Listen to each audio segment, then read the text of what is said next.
to make some Florentine pizza rolls. So I have some pizza dough that I've rolled out to about 12 by 8. You can get pizza dough either made, you can make your own, or you can buy it actually even in a can, rather than a ball of it like in some stores where they make it for you fresh. I'm going to go ahead and I'm going to brush it with a little bit of garlic olive oil. You certainly can use whatever kind of oil you want. I'm going to use a little garlic olive oil because it will add a little flavor. I'm just going to get it all over. I might even be able to use my hands for most of this because it's going to be a lot of ingredients that we're going to put on this. So my pizza dough, once it's stretched and it rests for a little bit, you can usually get it about a 12 by 8, which is what you want. So after we've oiled it, we're going to go ahead and we're going to add a few things. We're going to go ahead and add, I have taken some basil and some garlic, and I have just ground that up with a little bit of oil just to kind of help it in the mini food processor. And that is going to add a lot of flavor.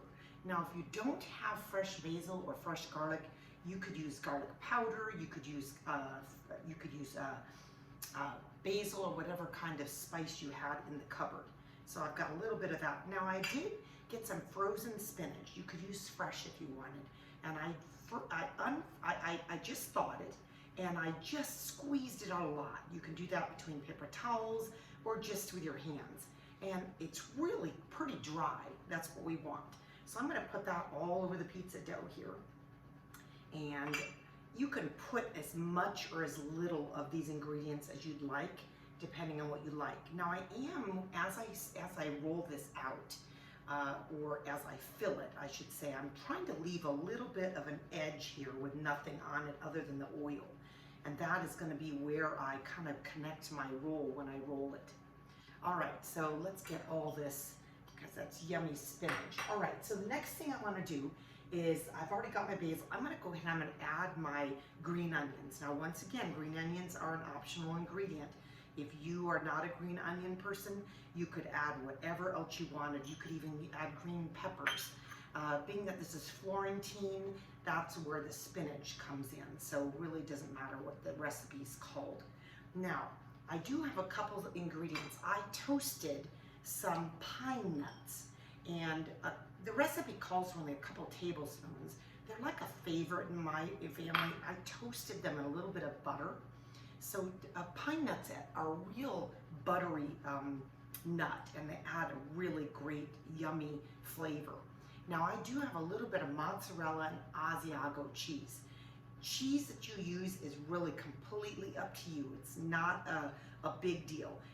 And I will post how much to put of the cheese in the recipe. So I'm going to go ahead and I'm going to put a little bit of mozzarella and asiago over all of my things. And I'm just going to take my fingers and I'm going to kind of make sure that the ingredients are kind of so that every bite, every one of these rolls is going to have some of the ingredients. Now, just like cinnamon rolls, you're going to roll it up. I'm going to roll it back towards me. So I'm going to grab it and I'm just going to roll it back toward me. And I'm doing that because as soon as I get all the way to me, I'm going to go ahead and take that rim that I didn't put anything on and I'm going to connect it. I'm going to like pinch it so that I'm going to get it all rolled in. And you just have to kind of just play with it because you want to push it so that it's as tight as possible. You don't want it to be super loose.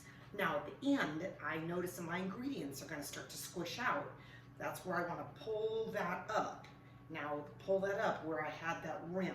So if I pull it up and I just pinch it, now it's not going to fall out. All those ingredients are trapped inside. And just kind of bring your ends in. Now, I have sprayed a 12 muffin pan. What I'm going to do is I'm going to make 12 of these. So how I do that is I'm going to go ahead and cut it in half, and then each of the halves has to be in 6. So if I cut it in half again, each of these will be in 3. And this will be in half, and each of these will be in 3. Is it rocket science? No.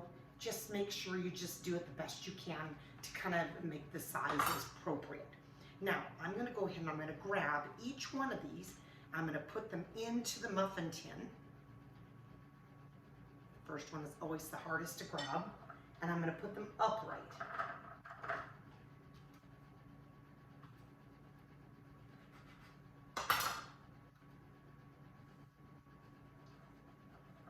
All the ingredients just push right back in. So what I'm going to do now, after I get all these in my muffin tins, they're upright and they're spiraled with all the ingredients, is I'm going to go ahead and I'm going to brush the tops of these with melted butter. You certainly could do olive oil if you prefer, but melted butter really does add a lot of flavor to them. And then I'm going to go ahead and sprinkle them with a grated Parmesan cheese. Remember, they're Florentine, so Parmesan and spinach go really, really good with each other. All right, almost done here. 12 of them. They make a pretty hearty serving because they're going to puff up a little bit in the oven. Get him. All the extra ingredients can go on the last one, so you don't lose any of those ingredients, those yummy ingredients. All right, so we have our 12. They're ready to go. I'm going to go ahead and take my melted butter, and I'm going to put it all over the top of these, and then I'm going to sprinkle it with Parmesan cheese. And the Parmesan cheese that I have is not the grated kind, although you could use that.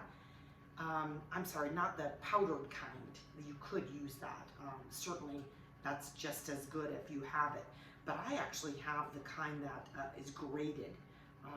And then it browns nicely on top of these in the oven. So it's just kind of a grated blend that you can buy. And it's a Parmesan blend of Italian cheeses. Now, I've got quite a bit of ingredients on all of these. Just gonna I don't want to press it down too much. These don't need to rise or anything like that. They're ready to just go in the oven. And when they come out, they're really browned and delicious, served with a salad. It's like a pizza roll with a salad. The only thing that you're missing really is meat, which, you know, a lot of people go meatless anyway. I'll see you back in a little bit when they come out. Okay, welcome back. Our Florentine pizza rolls are out of the oven and they look yummy. Pan's a little warm, but boy, do these look good. Some of them puffed up more than others, and they would go really good with a salad. I'm gonna pull one out. If you grease the cup really good, they come out in a nice shape. And boy, do these look good. Wow, like a pizza cupcake maybe, but it would go good for dinner or lunch. Take care, enjoy.